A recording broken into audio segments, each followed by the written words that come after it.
आज वह जगह बिल्कुल वीरान पड़ी हुई है। एक ऐसा समय भी था जब भारत को गोल्ड इंपोर्ट करने की बिल्कुल ना के बराबर ही ज़रूरत होती थी, लेकिन आज हमें ज़्यादातर सोना इंपोर्ट ही करना पड़ता है क्योंकि वह खदान बंद हो चुकी है। आप समझ ही गए होंगे मैं किसकी बात कर रहा हूँ। जी हाँ, मैं KGF यानी कि कोलार गोल्ड फील्ड्स या फिर उसे कोलार गोल्ड माइंस के नाम से भी जाना जाता है। ये बहुत फेमस और भारत की तो सबसे फेमस गोल्ड माइन है जो अभी बंद हो गई है। इस गोल्ड माइन के बंद होने का कारण बाद में जानेंगे, पहले मैं आपको इसका सुनहरा इतिहास बता देता हूँ। तो यहाँ पर जो खदान का जो काम था वो पहली शताब्दी ईस्वी यानी कि 1st सेंचुरी AD से स्टार्ट हो गया था, और जो साउथ इंडिया के राजा थे कई सालों तक उनका मेन इनकम का स्रोत यही रहा। और ये दुनिया की सबसे ज़्यादा डीपेस्ट सोने की खदान भी है। 80s और 90s के टाइम पे तो यहाँ पर 3 किलोमीटर नीचे तक यानी कि जो सतह से 3 किलोमीटर नीचे तक खुदाई हो गई थी। एशिया में तो इससे गहरी कोई भी गोल्ड माइन नहीं है, सिर्फ साउथ अफ्रीका में कुछ गोल्ड माइंस हैं जो इससे गहरी हैं। ब्रिटिशर्स इस कोलार को लिटिल इंग्लैंड भी कहते थे क्योंकि यहाँ का क्लाइमेट कुछ इंग्लैंड की तरह ही है।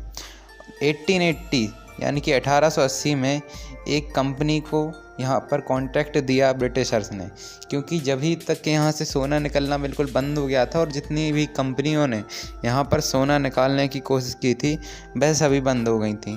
तो 1880 में ब्रिटिशर ने सभी फेलियर के बाद जॉन टेलर एंड सन्स जो इंजीनियरिंग कंपनी थी उसको ये कोलार गोल्ड फील्ड्स का टेंडर दिया कि आप यहाँ पर गोल्ड निकालो, और उनको वहाँ पर गोल्ड मिल भी गया। तो जब से कोलार के दिन बिल्कुल फिर चुके थे। 1902 तक यहाँ पर बिजली भी मिलने लगी थी और एशिया में बिजली पाने वाले सबसे शुरुआती शहरों में से एक कोलार भी था। लेकिन जब भारत आज़ाद हुआ और भारत के राष्ट्रीयकरण के साथ इस माइन का राष्ट्रीयकरण भी हो गया, और 1970 में BGML यानी कि भारत गोल्ड माइंस लिमिटेड ने इसे अपने नियंत्रण में ले लिया।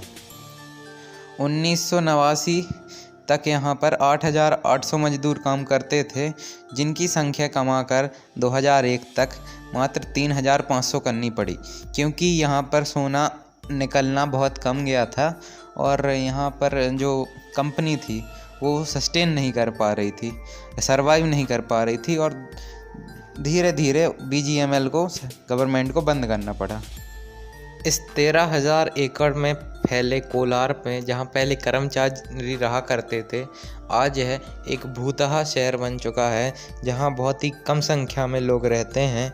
और 2017 में BGML को वापस रिवाइव करने की कोशिश की है गवर्नमेंट ने, और टेंडर भी निकाला है, और शायद वो टेंडर वेदांता रिसोर्स लिमिटेड को मिल गया है, उसकी अभी मेरे को जानकारी नहीं है। और 1905 में आपको पता नहीं होगा कि 1905 में दुनिया में भारत की सोना निकालने में रैंकिंग 6वीं यानी कि 6th थी। उस टाइम पे हम सालाना 20 टन सोना निकाला करते थे, जो कि घटकर 2007